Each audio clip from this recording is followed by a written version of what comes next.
Hey everybody, this is So Many Sequels, your book club for movies. I'm Josh. I'm Garrett. This week on the show, we revisit an old So Many Sequels franchise favorite, Mission Impossible: Dead Reckoning Part 1, the movie that one Letterboxd reviewer called the American James Bond. The plot and the grammar might be a little messy, but the action is high, the cast is great, and it's definitely got me excited for part two. Worth the watch. Plus, we talk about the strikes going on in Hollywood and the impact that it's having not only on the content that we watch, but the people who are making it. We've got all that and more this week on So Many Sequels, so be sure to check us out online, somanysequels.com. Subscribe to the show in your favorite podcasting app or on YouTube, and be sure to follow us on social media. You can find all those links again at somanysequels.com. Without any further ado, enjoy the show.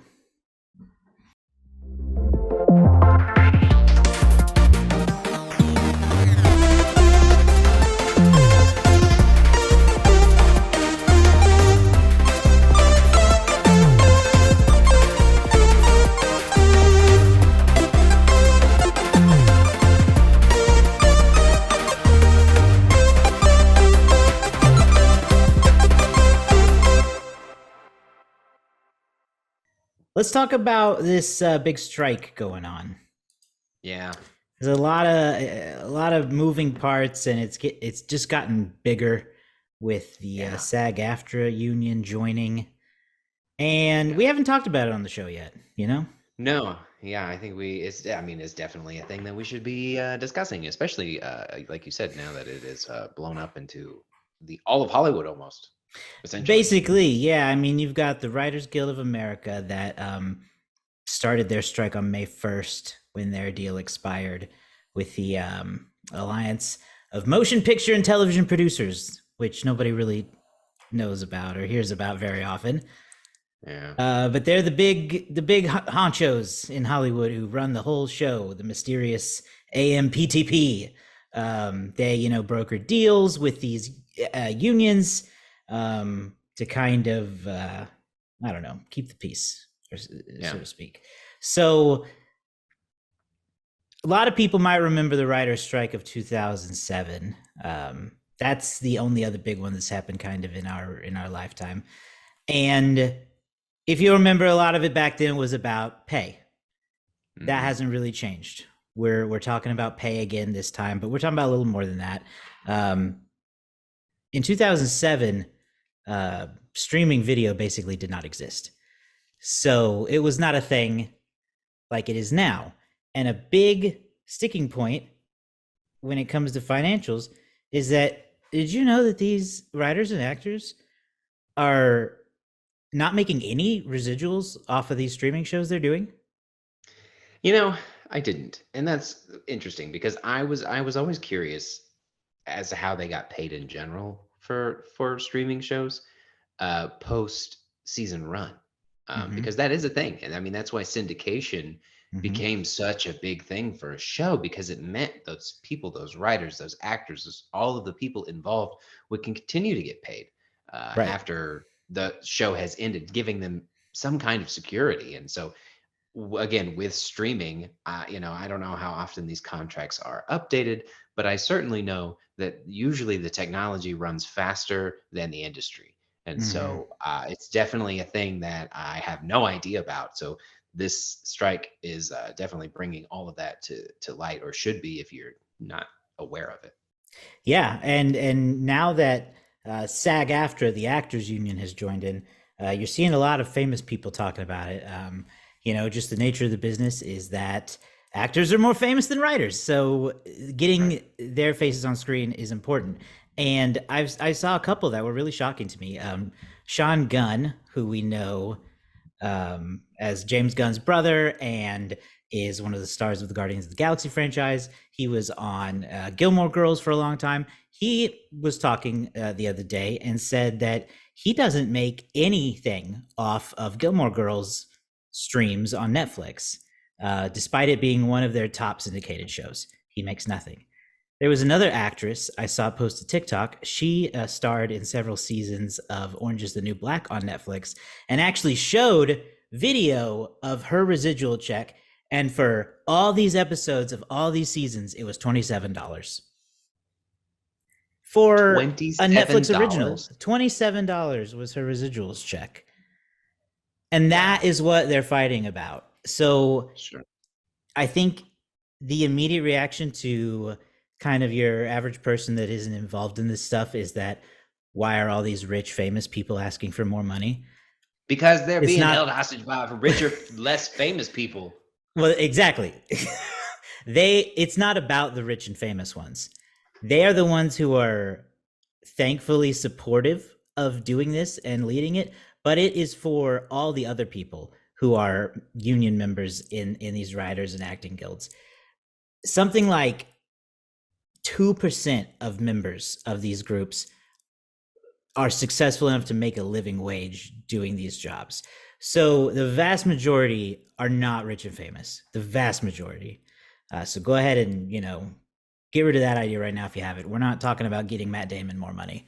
We're talking about these actors that you don't know who do work all the time and who should be able to live off of it, not being able to. Yeah. Same thing with the writers. You talked Yep. about pay, but the other thing is the lack of season number. Originally, a long time ago, sitcoms would have 13, 24, sometimes episodes a season, and Mm-hmm. now a streaming service has 8, 10. Sometimes shows have 8, 10 episodes, depending on, they usually run them as a limited series, and then they bring them back for a round 2 because it's really well received, but it's only like an 8 episode max or something like that. So all of these shows, they get such high quality production content, and they only run what, 8 episodes, and that's a fraction of Mm-hmm. job security in Mm-hmm. itself. Mm-hmm. And then there's no way of really knowing if the show is successful or not until the streamer says it is. There is no credible rating system. The Nielsen ratings don't really work the same way for streaming as they do for broadcast. And so you just kind of have to trust what Netflix says as to what's successful. And so there's a And if lot there's less anybody you should trust, it's it's Netflix. Netflix. There's a lot less security in your show being renewed too. So Netflix is known for buying up shows and then not renewing them or canceling them pretty quickly before they even get a chance to take off. So yeah, these are the people who are asking for more money. On top of that, we got the whole AI thing now, Right. where we've got these creatives kind of sounding the alarm on the speed at which generative AI has exploded recently has made it kind of scary as to what it might be able to do down the line. And so we've got writers worried that studios might forego paying writers altogether and have AI write their scripts. And most people might roll their eyes at that and say, that's not, they can't do that yet. Not yet, but there's no reason to think they wouldn't down the line. And for actors, this blew my mind when I heard Fran Drescher talk about it, who is the SAG-AFTRA president. She said the studios were talking about digitally scanning background actors who do play roles as extras. People walking in the background, those are paid actors.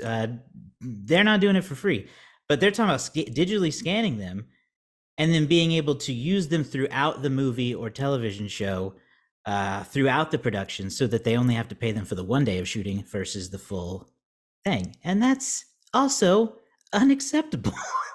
Yeah.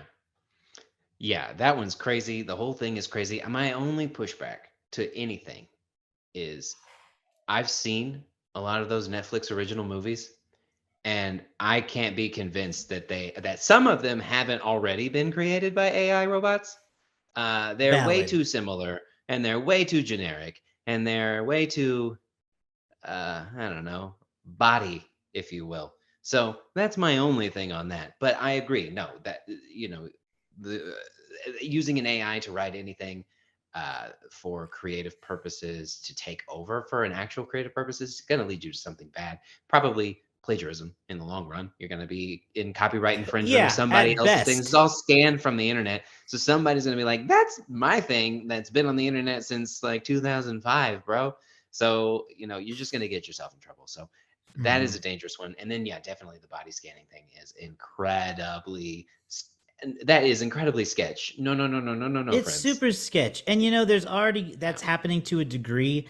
There's a lot of movies who will, shoot background extras and then kind of multiply those same ones.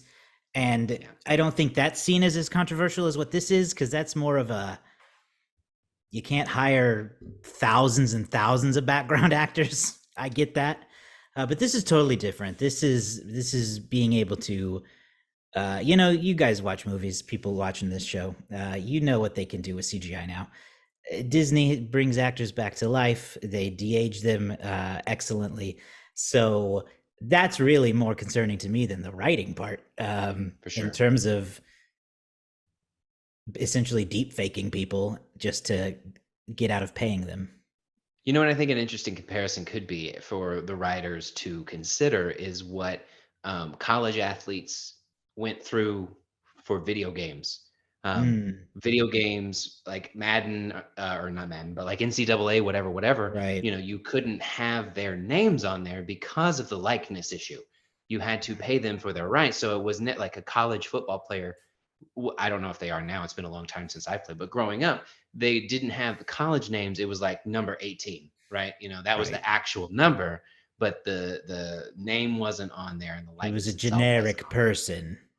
Exactly. So I'm wondering if that is something that they could look into of like, I don't know if the rules have changed, but I know sports in general has changed to where college athletes have a lot more rights than what they used to. So I think that could be something that maybe they use as a, if they need to use it to their advantage. I think that could be interesting.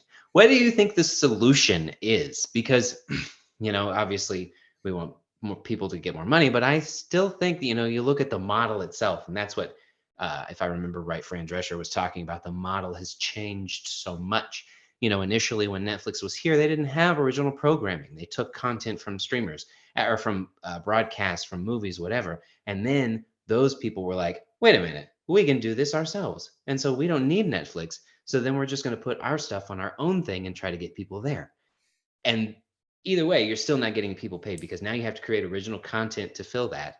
And Netflix, everybody, it has to become a thing. So can we go back to that old model of Netflix pays broadcasters a fee to house their stuff, and then that money is distributed amongst the industry and the actors? Are we so far gone that that's not even a feasible solution anymore? Because that Well, seems like it makes the most sense. Because everybody costs, like, Netflix has to create its own original content, CBS has to create its own original content outside of everything. So everybody's just content, content, content, content, content, and maybe that's not what we need. Maybe we need to lessen it up and go back to where Netflix is just a housing unit and people pay for that and they fight over the like a cable situation. I don't know, but that seems like maybe a better model for everyone involved and a little less cost expensive. right. Well, so I think there's a couple of steps that can be taken to reach a solution. But like, I don't know that anyone's gonna like them, because it's gonna involve these studios have got to stop spending so much money. Uh, it's really comical. I think Yeah, it's for it's sure. it's ridiculous spending to the point where I would start asking questions about embezzlement. Like, you all do not need to be spending hundreds upon hundreds of millions of dollars on one film. I don't believe Yeah, that, because agreed. we see Without question. very, very good low budget movies with good effects made all the time. So why is a movie like Indiana Jones and the Dial of Destiny costing $300 million, one of the most expensive movies of all time, when Mhm. it visually doesn't really look any better than any other CGI movie? Yeah, Why is that happening? I saw another graphic being shared around in the strike talk showing the budgets for Disney Plus Marvel shows. And these 6 episode TV shows they are still spending as much as a blockbuster film. Why are you spending that much? Where is it going? Because yeah, we know it's not going to the writers or these actors who aren't, Samuel L. Jackson. right. They're going to have to cut their spending, but that also means there's going to be fewer projects, which is less work for writers, but could also mean better projects potentially if Right. we. Or go ahead. cut I'm them sorry. loose. I was just wrapping that up. No, we're definitely in a situation of content overload. Like Hmm. everybody, you're just blasting stuff out. Good idea, bad idea, relatively finished idea. Let's just throw it on the air and see how many people watch it. And that just seems like a doomed model because how are you creating revenue? That's what I can't Well, they understand. Is like can't. I get you that you're getting the subscription model, but even your outward cash flow is not enough for your 4.99, 10.99 a month to be influx that enough. Like I just don't believe that. That's the problem. Is they're spending way, way, way more than they're making, and they're making quite a lot. That's the problem. Like Disney Right. Plus makes hundreds of millions of dollars a year, and that is somehow still not enough, and that is ridiculous. Right. At that point, I don't know what you're doing. Yeah. How Well, is it making that much money and you're still spending that much?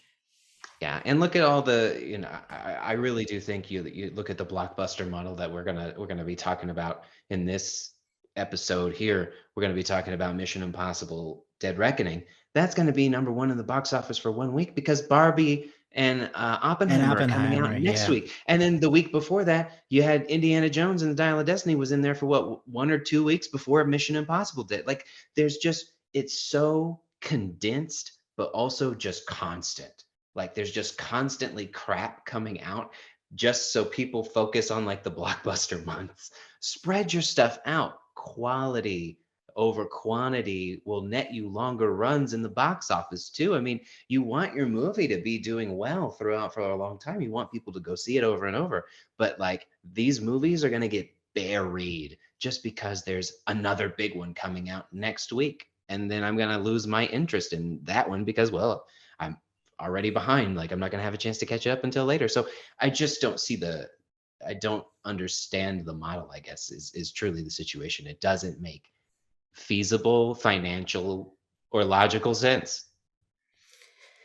Yeah. That's the issue. It's because the environment has changed too much because that model did make sense without streaming, right? Yeah. But now they're competing with themselves and telling people to also stay home and watch this thing on Disney Plus.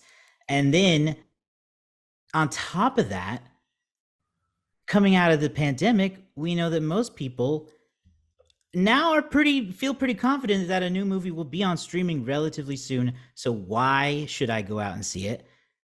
And that's the solution to that no one will like, and that is they have to put it on streaming later. But that will Yeah. make people mad, but that's the only way. Disney Plus movies hitting or Disney box office movies hitting streaming in 3 months is that's why you don't make money. You're making no Hmm. money anyway. And I still think that like TV broadcasters consider getting rid of your streaming and then working with Hulu, working with Netflix and using that payment method. I don't know. I don't see a benefit necessarily of housing your own stuff other than it doesn't cost you anything. But then again, in order to keep me interested, you have to keep creating original programming. I think we've learned that's the model. You're not going to get me there just on your archive, you know. But that's where third party like Netflix used to be helpful. They had a lot of people's archives. Yeah. Yeah. Well, and with TV, they also just need to make less. Agreed. It didn't used to be where there was a new series premiering every week. It was like the fall TV season was when the big shows came out, and then the summer was like some fun, like reality shows. But now it's like a big show is dropping every month. Slow that down too. Yeah, Let me catch without up. question. Yeah, Well, I don't know. Maybe we're old. We might be too old school, but hey, maybe. There's got to be still a balance though, because it's clearly not working for a lot of people right now. I mean, no. again, it's working for the studio executive who do make what was it? The Netflix guys, how much money was their bonus or whatever? Millions of dollars, an astronomical amount, an insanely stupid amount, Mhm, despite the fact that they're mhm. telling everybody that they got to kick off their own passwords. And I don't know if they say that their numbers are up, but I don't necessarily believe them. Why should I? You know, it's we're here over on so many sequels with the writers and the actors right here. If you haven't been able to tell, Exactly, we're very yes. biased. Long story short, we're supportive of the strike and believe that they should get all of the compensation that they deserve because People are so dismissive of that kind of work, but like, what do you do all day, all night? You consume the content. Like, if Right. it went 100%. away, it would be difficult for people for a long time because we've gotten used to it. We didn't You'd have always to have talk it, to so your we'd get used family. to it again. But Yeah, yeah. I know. It's yeah. It's gonna be interesting. And again, as of this recording, you know, you're allowed to go see movies as an audience member, so you can continue to do that. I don't know if and when they will change that, but if they do, we'll figure out something else to do for the show. Yes, yes. This is not a general audience strike yet. They haven't called for that. Hopefully, they don't have to. This is the first time in 60 some odd years that both of these unions have been on strike together. So it is a very significant period of time in Hollywood. Either way, it's likely to have a historic end eventually, Yeah. with hopefully some good news. Yeah. And And remember, as soon as your favorite movie or TV show is delayed, don't blame the actors, don't blame the writers. right. Blame the rich, wealthy people who are trying to stay low because they think that by doing that, they'll be like, oh, I'm just one person. Yeah, but that person's got more money than all of them people out there on that picket line put together. I know. And like I'm old school. I like late night TV. I miss my Colbert. I miss my Yeah. Colbert clips. He's Yeah. been off since May. All the late night shows have been off. I haven't heard anything if they at what point they would consider coming back. Like they in '07 they came back and just improv the whole show. That was interesting. I assume that's on the table eventually. But then Yeah. again, with the Actors With the Guild, riot actors, yeah. then it's Writers and like, is actors. it? I don't know. They can't come promote their shows really. No, and they've already started figuring out how to get around that. Disney had a premiere for the new Haunted Mansion movie the other day, and used Disney World characters on the red carpet instead of the actors. So Wow. clever, but still. Only Disney Hmm. can do that. That's true. That's true. You won't see a Warner Brothers movie with Looney Tunes characters on the. Although I'd like that. I would be into Yeah, that. that'd be fun. Anyway, I think that's enough talk about the strike for today. We will be sure to keep you all updated with it as we kind of keep up with it along the way. But again, really hoping that it ends as soon as possible because people need to work and people need to get their money. America. Definitely. Capitalism, man. All right. Well, next up, we're going to be joined by friend of the show, Matt Archibald, to talk about Mission Impossible: Dead Reckoning Part One, a movie with a very long title. So let's go ahead and get into that. But yeah, we're gonna talk about Mission Impossible 7, Dead Reckoning Part One today. Seven's not really in the title. We were before the show started, Arch. We were just talking about how the punctuation works in the title because there's so many addendums to it. It seems like everyone settled on Mission: Impossible dash Dead Reckoning Part One as Okay. one. I had many deliberations on how to do that as well. Yes. When I was like, I don't know if I'm supposed to put the colon or not. I think I stopped putting it, but that actually does work because it's supposed to be there. But Yeah. Just don't understand why. Punctuation in movies, It's It's all rough. out of whack. So before we go ahead and get into our thoughts on the movie, I thought I'd read the synopsis from Letterboxd to set the stage. It says Ethan Hunt and his IMF team embark on their most dangerous mission yet to track down a terrifying new weapon that threatens all of humanity before it falls into the wrong hands. With control of the future and the fate of the world at stake, and dark forces from Ethan's past closing in, a deadly race around the globe begins. Boom, boom, boom. Ooh, Mission Impossible: Dead Reckoning Part One. there it is. Let's start with some general thoughts. Was it worth it? Is this a good movie? Did we like it? I liked it. I liked it enough to enjoy it. I thought it was fun. I continued on the action. Obviously, I have some picks, but overall, I thought it was a very fun watch. Okay, Arch, what'd you think? This was probably my most anticipated of the summer, aside from maybe Guardians, I guess, was anticipated too. But I've always been looking forward to this one. I've loved the franchise since the beginning. I thought it was great. I loved it. It mostly met all of my expectations. It is, I mean, it's disappointing it's not a blatant cliffhanger, I guess. So I'll take that. But it was, I had a great time. I loved it. Yeah, I got to jump on board with this sentiment as well. I really liked it too. It was one of my most anticipated of the year, and I felt like it mostly delivered. I didn't know a lot about it going in. I kind of tried to avoid plot details, especially because Mission Impossible plots are by design really goofy. They've got they're part of the fun is how goofy some of the missions can be. Hence impossible. So I got to say, coming into it, I didn't know it was going to be about an AI enemy, and I thought that was very prescient of them because they've been working on this movie for years, and a year ago, no one knew what ChatGPT was. So we'll talk more about that, but I liked that aspect. And I just thought it was all around fun. They keep ratcheting up the stunts. Tom Cruise gets crazier, and maybe the most lukewarm take of all time. Now, I think Tom Cruise might be the best movie star. Ooh, That's a big claim. But I mean, it's mean, hard to argue with the last couple of years. I'm not especially. saying best actor or anything. I'm saying movie star. Yes. Yeah. I mean, he's in all elements of it too, now that he's a producer as well. I mean, if you told me when I was in high school, I wasn't even in high school, I was like 13 when the first one came out. If you told me I'd be almost 40 and still seeing Mission Impossible movies, Right. It's kind of like, that's an echo with a lot of franchises right now. It's like, if you told me I'd be seeing Fast and the Furious and Mission Impossible movies almost in my 40s, I'd told you were crazy. But now it's kind of morphed into this vehicle, Mission Impossible in particular, for Tom Cruise to do these stunts, which is what gets people.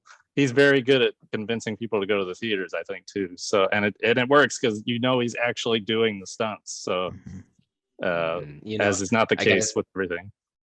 I gotta say, I've been listening to our old episodes because in 2018, pre-pandemic times during Fallout, when that movie came out, we were talking about early. We were reviewing the whole franchise of the movie, and it was when Jeremy Renner.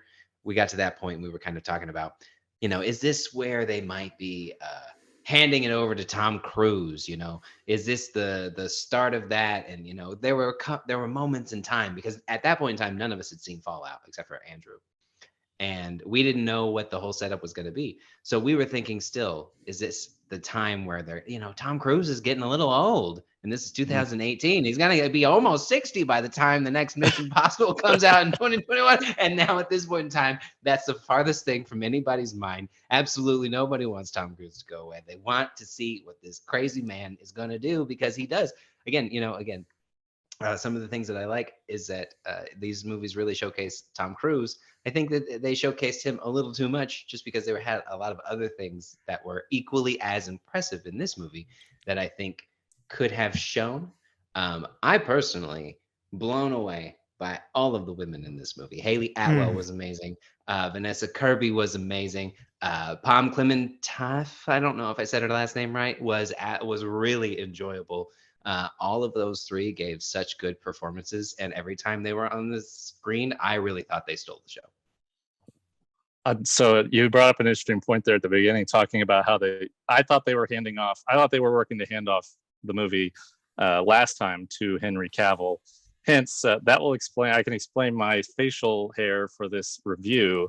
At the last movie, so my twin brother came up and we see the movies together, so he came up. But on the last movie, obviously, there was the whole mustache gate with Henry Cavill, and right. He contractually was unable to shave that off, and that jacked up the whole Justice League graphics. Anyway, that explains. So as an honor to, I mean, I didn't even like his character that much, but like as an honor to the movie franchise, my brother and I do, because when he shaved it off, he called it a king stash. So we do king stash viewing or Mission Impossible movies. So I love that. Yes, beautiful. So niche. Yeah, it's just it's very niche. That's perfect. Thank you, Josh. But so that being said, that obviously did not work out. Right. I mean, we're out of the spoilers, and I would think to know what happened with Henry Cavill's character. I won't mention it right now, I guess, just to spare it. But it was unfortunate it didn't work out. Although I agree with you definitively. I thought the adding of Haley Atwell, I was excited about Haley Atwell when they announced her, because I love her from I want her to be Captain Carter in live action really bad. I'll just say that. But we've loved her in our household for a long time. I thought she did great. And I've been preaching before this movie even came out that I want her now to take the mantle that I thought Henry would. And they could they don't hand it off directly to her. I wouldn't mind if they did. But I feel like it was getting to a point where like we were 3 movies in and they had almost the exact same cast and hadn't really added anybody. And this added, well, we'll get into probably spoilers later, I guess. But it added a lot of potential, juice to the movie to keep it going.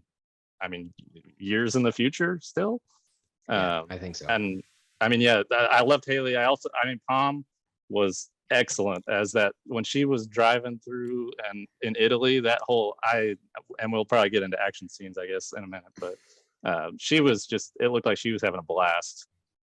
She was crazy. It was awesome. I loved her too. So I think she kind of stole a little bit of it too. Yeah, totally agree. The women rocked in this movie. I also got to shout out Haley Atwell, who I've liked for a long time. A lot of Marvel fans love her as Agent Carter, like you said.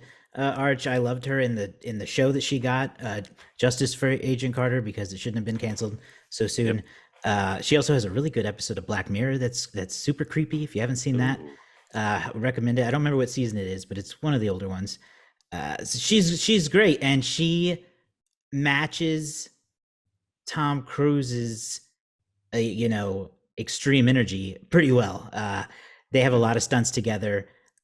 I don't know how many of her stunts she did herself, but she felt like she was a good match for him, and I liked that a lot. I agree. And yeah, let's talk about some of those action scenes, because Mission Impossible is becoming known for that. They are to stunts what Fast and Furious is to car chases. Every movie is just a reason to see how we can make it crazier. What are some of your favorite stunts or action scenes from this movie? For me, there's just so many, I was sitting there watching this movie, and there were so many moments where I felt so claustrophobic, is the way that so a lot of times these movies do big, extravagant things, and this was, but they did it in such confined spaces sometimes. I mean, you open the movie with the motorcycle alleyway chase scene throughout the city within the sandstorm, and you just feel so confined. And then there's an alleyway fight scene with Ethan and Paris and another henchman where they're like in a caged tiny alleyway where there's no room to get back, and they're like jumping over each other and squeezing by, and it's tight. And then the Fiat scene where they're handcuffed together and driving there was just so many tight claustrophobic scenes that just made me feel so oh my God. And I loved it. It was just a lot. Yeah. So yeah, I'm going to probably repeat too, but yeah, I mean, I agree. So obviously going in this day and age, it's impossible for them, no pun intended, it's impossible for them to keep these stunts a secret anymore. So we all knew going in that the mountain scene was coming, which was fine. They actually released a year ago, they had a pre-production thing about the whole thing. So I'd already seen it. That said, it was still when you watch that happen live in the movie, I literally, as he goes up and over it, it was it takes your breath away a little bit, just because he's actually doing it. It's just crazy. But I divert from that to say, I think my favorite stunt and scene when the whole movie was the Fiat chase in Rome, because it was a very long chase. It kind of evolved as it kept going, because they changed car. They start with the one car, hand off to the Fiat eventually. I thought they did a really good job keeping a secret that it was a souped up Fiat that was electric or whatever.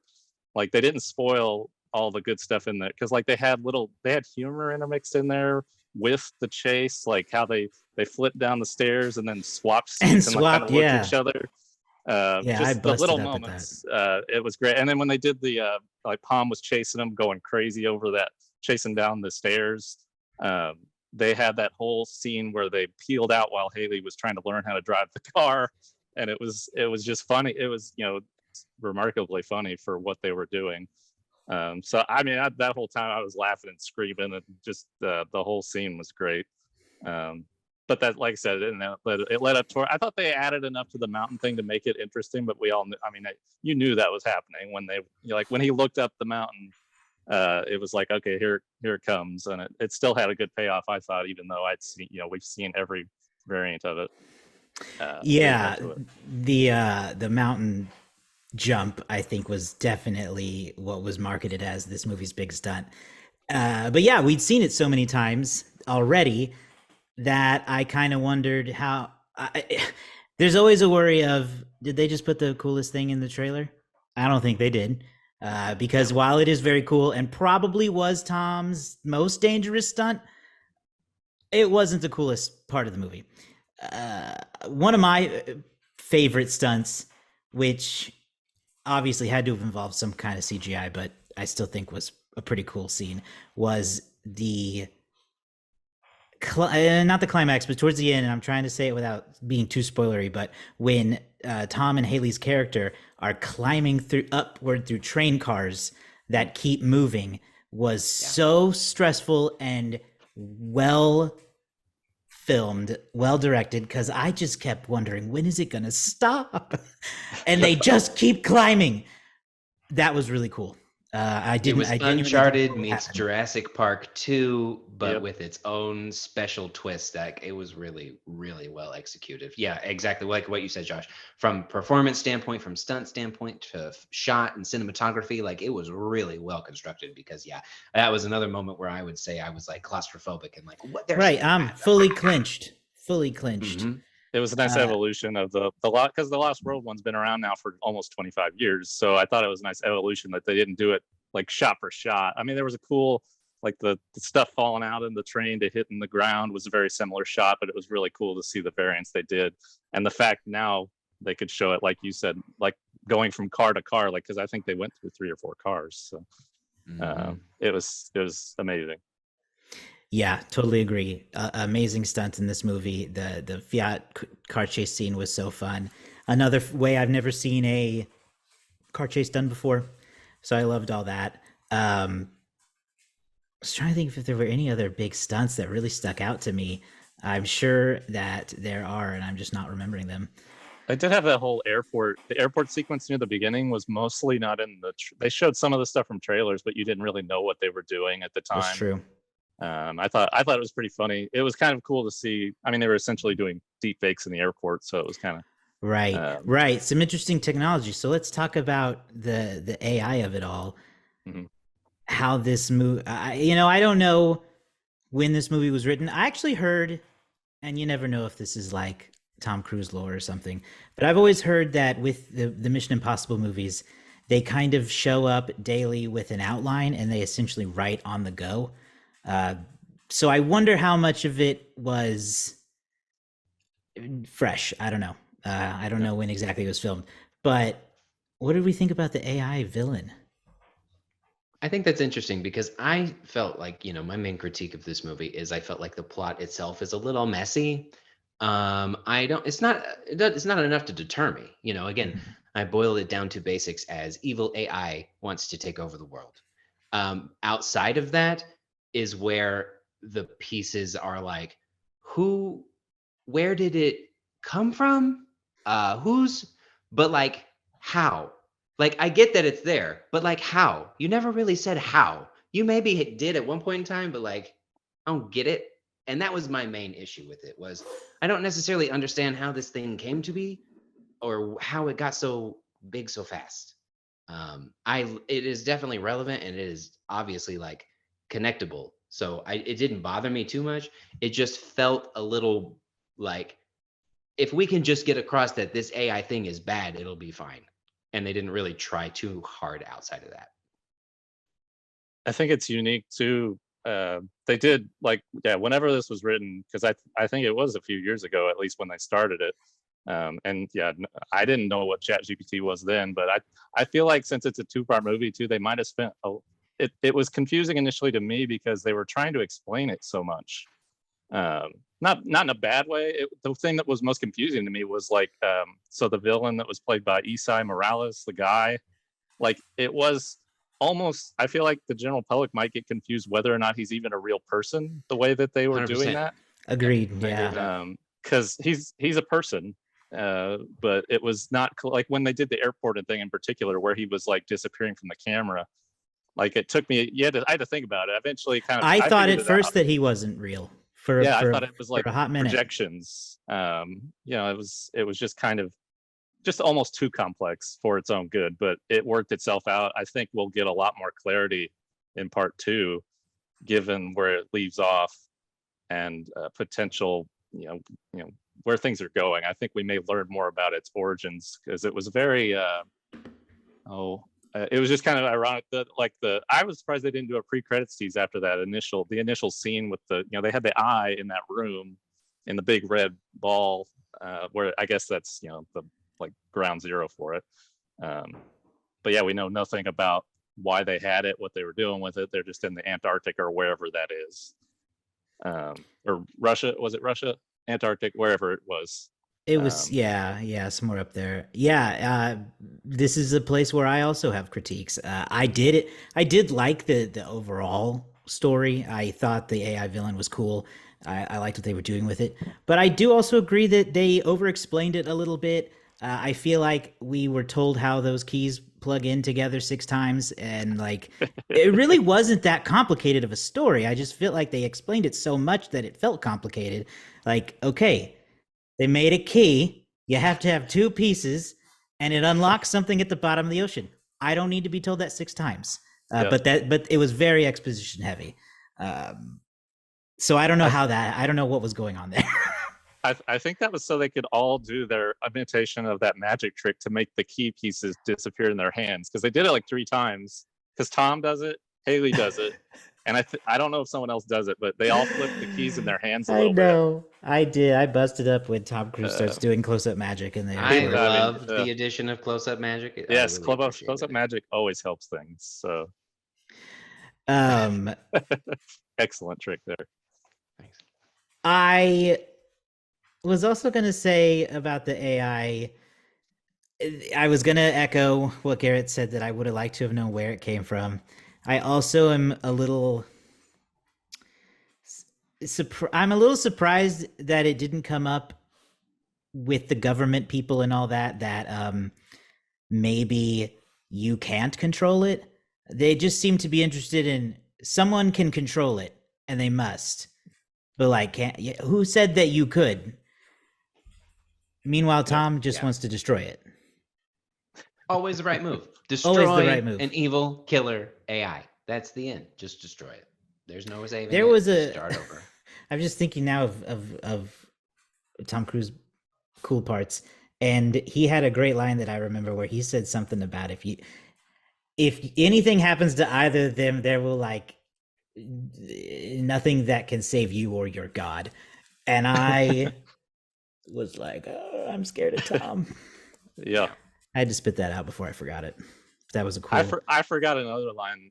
On a second viewing, I'm going to write it down, because Isai Morales had one line that I think I busted out laughing because it sounded so crazy. I think it was when he was on the train. Tom comes out and he's just standing there. I think it's around that time, but he said something that was kind of real outlandish, just sounded kind of forced, but also kind of funny. I don't know. I got a kick out of it. I want to go back to one of the other parts of this franchise that really stands out, and that's the mask play. Yes. They do a great job with their mask work and who's real, who's not, their big reveals. But the scene that I really liked the most, and I could be wrong about this, but the Vanessa Kirby, Haley Atwell mask scene where Vanessa Kirby was pretending to be Grace, pretending to be the White Widow, was really impressive, and like hats off to Vanessa Kirby, because that, I imagine, is difficult to do, because she delivered a really good performance as the White Widow.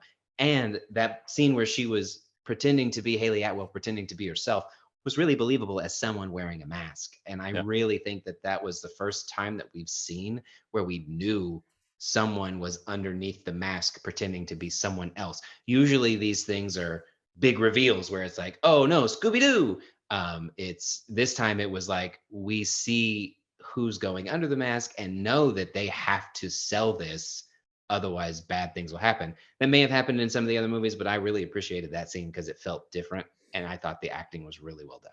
Yeah, I can add to that, Garrett, because so the mask thing is a running. It's at this point, I think it is a running gag. The masks always break now. They always break somehow. This one was different because they got one mask out and the other one didn't. In That's Ghost right. Protocol, they had the mask machine not work at all. It painted everything. So I think it's like a running thing at this point. They're going to do it every time. That's it. Yeah, I want to see how they did the mask thing with Vanessa Kirby, because I could not stop looking. Her eyes looked. It almost looked like Haley Atwell's eyes were CGI'd into. I don't know if it's probably just contacts, but it just, not that it was bad either. It was just kind of cool to see her facial reactions were like amplified because the eyes were like, I think they were brown and her eyes were really blue or whatever color. So I'd be curious to see how they did that, because I think it was all Vanessa Kirby, but it was just, I kept looking at her eyes. I actually read it, and I had no complaints about it. But they made someone made a comment that like even her brother's in the train car and didn't realize her eye color changed in between going to the back car or whatever. Again, minor gripes, but yeah, I just couldn't. I love that Vanessa Kirby got to do that too, because she, like, I was wondering how they were going to continue to use her, and it was cool to get some more backstory from her as well, with connections back to the first movie with Max, her mother, because that was rumored. Like, they didn't ever blatantly say it in the last one, even though it was pretty obvious to me. Like, she sounds like her, she looks like her, she was doing the exact same job as her. So I always had assumed it was her daughter anyway. But I love that they officially confirmed that, because she's one of the good parts about the original. I'm going back to my OG roots here, but she was one of my favorite parts of the first movie, because like the first movie, it is, I'm kind of veering off, but the first movie is so much different than where they have gone. Oh yeah. There's not even that many big stunts in the first movie. The biggest stunt in the first movie is him hanging from the ceiling. That was the one that everybody remembers from 1996. So it was like I said, it was kind of a cool thing for Vanessa Kirby, because I like her as an actress, and it was good to see her at least get an extended scene and not just be like a one-off, the arms dealer the broker that makes the deal type thing. Yeah, she was really good in that scene, and I'm glad she got to do it too. The masks, I love them. I feel like such a dork because they get me every time, and every time there's a mask reveal, I just giggle and it tickles me so. Because I never see it coming, like an idiot. I mean, the first mask reveal, they spent so long on that guy that I knew something was gonna happen, but I never thought that. No, it's a great every reveal. Time I'm so pleased. What I liked about that one too, so my wife actually said she knew right away that was him. I didn't pick up on it. I thought it was awesome that they managed to put that scene in even in the trailers, and you had no idea, like, and because when he was standing there and they kept doing cutaways, yeah, sure, it's kind of, I thought he was just setting up that he was getting ready to take over the room, not that it was Tom Cruise in his reveal. Now that was a CGI person's face, not him, because in the first movie Tom Cruise actually plays a senator because he's in the mask, but that was a CGI guy, right? And then he pulled off and it was Tom Cruise. It's not Tom Cruise just in a mask, right? I'm sounding really. It's got to be CGI, right? It's got to be CGI, right? Now they've got to be. I don't know though. I have no idea. I don't trust them. I think it's CGI, but I'll have to see. I've only seen it once, so I could probably tell if I saw it one more time. But I'm pretty sure it's just an actor that had an interesting looking face. But I am too. Again, I'm showing my age, throwing back to, because I remember when I was a kid and I saw the first one, when Tom Cruise is dressed up as that senator as in that mask. I thought that was a real actor, a different actor, and he just had a mask that he pulled off and looked like him. But it's Tom Cruise playing the senator. Anyway.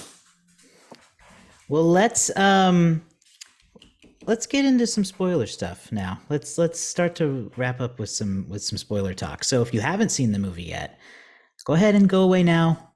We've talked about most of the good stuff, but there's a couple spoilery things, particularly with this being a part one of a two-parter that I think we're going to talk about. So again, thanks for joining us, and stick around if you did watch the movie, because we're going to keep talking for a few more minutes.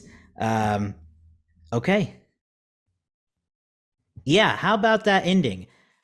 We're not really left in like I think you said at the start of the show, Arch, that it wasn't like a cliffhanger per se, and I do agree with you there that like we at least had a resolution of uh, Ethan gets the key, but he still doesn't know what it opens. Mm-mm. I mean, yeah, it really sets up. I mean, I think it really shows you, like, the whole movie is like, since it's two parts, it's just about getting that. It's all about the key, because yeah, we know no, and they said it a couple of times too near the end, where they're like, we have the key. No one knows what it needs to open. We need to find somebody that does, and they said that over and over to reinforce that. So yeah, it's that's why I think they have to tell us more about it, because we still have no clue how they end up wherever they go. I read too that I read that Tom Cruise refused to let them end on a blatant cliffhanger. So I think that we may have him to thank for that, hopefully. That's interesting, because I actually don't necessarily have a problem in this case with a cliffhanger, only because it's in the title as part one. I think that I have no issues with it being feeling like a complete movie. Don't get me wrong, I'm fine with that. But at the same time, I do think it would have been a fine time to end with a cliffhanger that gets me looking forward to it, especially because they shot them back to back.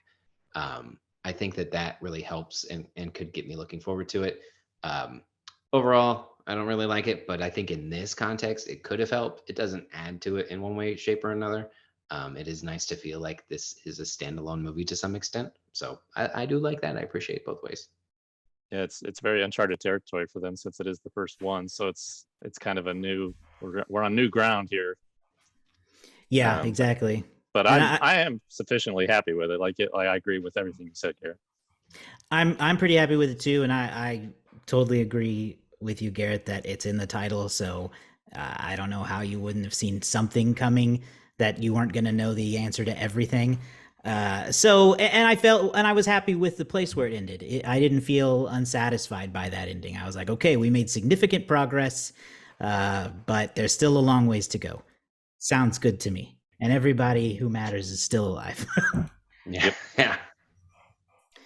And Haley Atwell's character potentially joining the IMF. Mm-hmm. Yeah, that was a nice little twist. I enjoyed that whole dynamic. Again, I think one of my critiques is that there's a lot of people in this movie, a lot of things going on.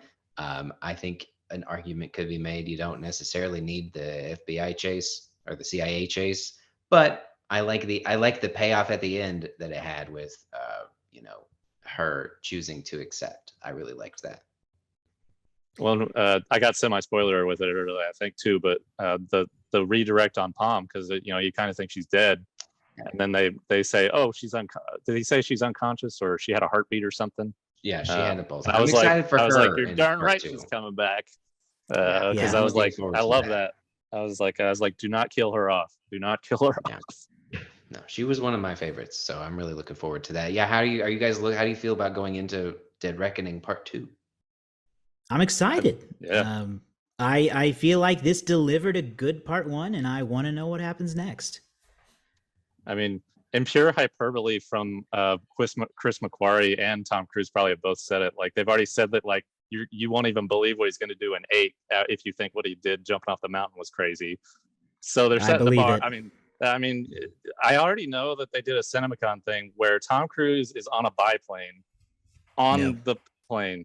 So, like, I don't know what that entails, but that's just one of, because I would assume it would be close to the same length of movie, almost a half. So we might have another 2.5 hours of, I mean, they got to come up with other stunts to do, and they'll have more team members. As far as I know, the man still wants to make a movie in space. Maybe this is the one. Yeah, I mean, so. If Fast and the Furious can do it, Mission Impossible can do it. Right, so. Right. That's true. We just know Tom will do it for real. He'll do it for real. Yeah. Oh, they'll film it. He'll do it for real. Yes. Yeah. Okay. I think it'll work. Any other final thoughts on the movie? Anything we didn't get to that you guys wanted to touch on? I actually had one I'll touch on, because I'm again calling back to my OG. I love the first one is my favorite one of all time. But at the beginning, when Kittredge, I love that Kittredge came back. By the way, I loved him. I mean, he was kind of great. He was gray area from the first one, but I love that they got him back. But they had a slight piece of dialogue. They didn't do the payoff I wanted, But they were talking about one of the lines from the first one is when he's blowing up the aquarium. He's like, Ethan, I understand you're very upset. And he's like, Kittredge, you've never seen me very upset. And then he blows it up and runs out. And they did that line again where I think that Kittredge says, Ethan, you seem very upset. And I wanted him so bad to do it again, but he did not. He said something else, but it still was a nice throwback to the OG dialogue, because that was in the trailers, I think, for the original, and it was just a good interaction. He has great rapport with Tom Cruise as that character, because Kittredge was kind of always an ever omnipresent thing from the first one. So I love that little throwback. I'm sure there are others I'll catch on a second viewing. He also did, sorry, I'm getting into real in the weeds with Easter eggs here. Ethan does his signal locator is Bravo Echo 11. He said that on the phone once, which I thought was really cool. I love all the OG connections. Yeah. I love it. I want to go back and watch the original trailers now. Yeah. See what they were like. It's just so crazy. Here we are. That was 1996, and here we are, and it's 2023, and it's still going. It's just, I know, and stronger than ever. Stronger than ever. Mm-hmm. What about you, Garrett? Anything left on your list?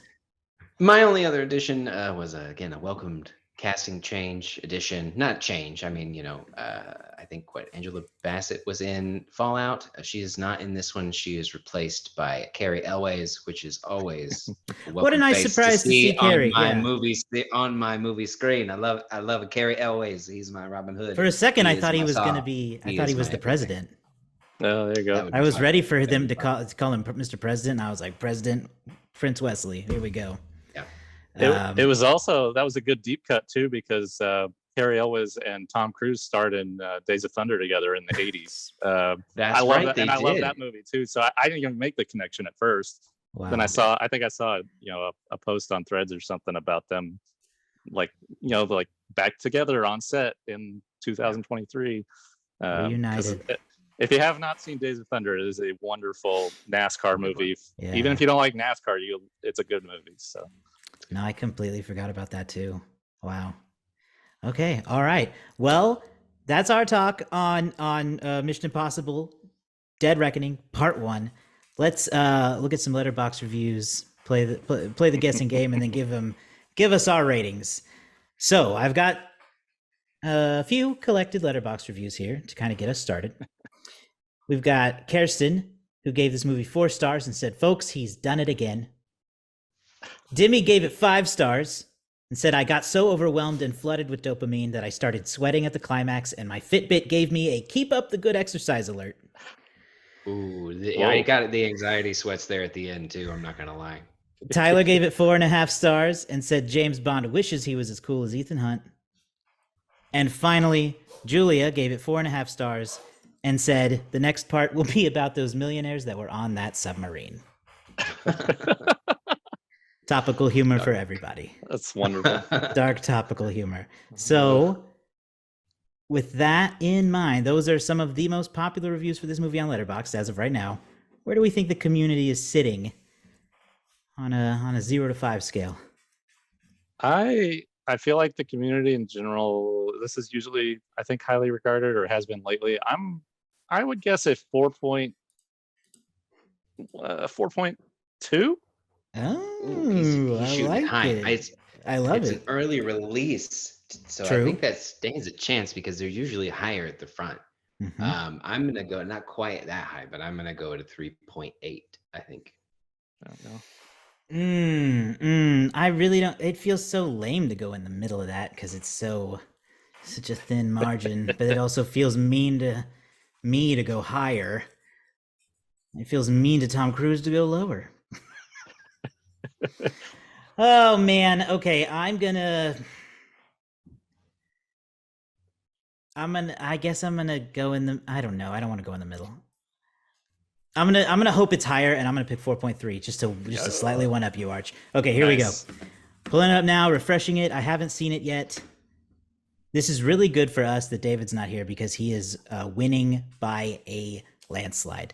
Garrett, since you've been taking a break, I don't think I've won a single episode. Oh no! So we gotta take him down. Thankfully, someone here will win. We have We have a winner, but not a direct hit. Oh. And the winner is going to be Arch this week because this Oh. movie sits at a 4.0 even. Nice. So On at the point board.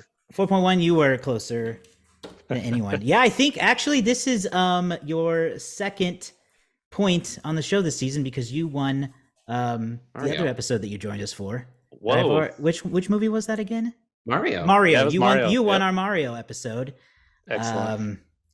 And Nikki, David's wife, joined us for The Little Mermaid, and she won that episode. And now you've guest won this stars. one. So the guest category has 3, which might be more than me still. I don't know. Bringing But the that's heat. where It's we're at. definitely more than me. Yeah, that's true. It's going to be David's year again. It just can't be avoided at this point. 2-time champ. All right. Now that we know where Letterboxd sits, where do we sit on this movie? I'll go first. I'm gonna give it 4.5 stars. Woo! I really had fun, and and the complaints I think are not worth more than 0.5 off. Sorry. Great. Mine is not too far off. I'm dropping it that 0.5 just for my own little critiques. It's a 4-star movie. So my review, I'm gonna go the other way. I'm playing on the nostalgia card, and because sure, there are flaws, but given how much I enjoyed it, and my review scale has been critiqued outside of this podcast. I'll just warn you now, but You're allowed. I'm giving it a 5 because I loved it. Enjoyment level is how I do mine too. Yes. I think sometimes people get too caught up in trying to Rotten Tomato-ize everything. If that was a 5-star movie to you, it was a 5-star movie. Yep. That's all that matters. That gives us just as long as you're consistent with your schedule. That's all sure. I ask. Be consistent. Be consistent. You can't be doing. Some people give like a glowing review and give it 2.5 stars, or say it's the worst thing they've ever seen, but could also give a 4-star review, and I don't understand that. Exactly. I'll be totally honest. I have been accused of giving a lot of 3.5-star reviews, which is like right in the middle of Letterboxd, because you can't. I do that a lot too. I wish you could do incremental a little bit more. Just minor gripes about Letterboxd, but and I'm giving away like privileged information here, but I notoriously get made fun of in my family for giving Phantom Thread 3.5 stars back in the day. It's okay. I hated that movie. I mean, it was. I didn't like the movie really so much, but I loved the actress that played this. I think it was the sister. So I bumped it up, and then I have not lived it down to this day. It's a running gag. It's funny at this point, but yeah, I gave it 3.5 stars. Well, I gave it 3. I had to go back and check. I don't really remember. I feel a little bit better now. They can make fun of me too. We're still both lower than the Letterboxd average. That movie has a 4.1. So what? Okay, yeah. I hope they're going to watch this podcast and see this conversation. So cinema people liked it. I think. There we go. We're movie people. Okay, well that makes our average for this movie a 4.5, which is pretty good. Pretty good for Tom. So that is a wrap on the show. Find us online at somanysequels.com, where you can find links to our social media channels. We're on Threads now. Everybody's on Threads now, so follow us there. And again, our website, somanysequels.com. You can check out our past episodes, find links to our socials and Patreon, and we'll see you all next time.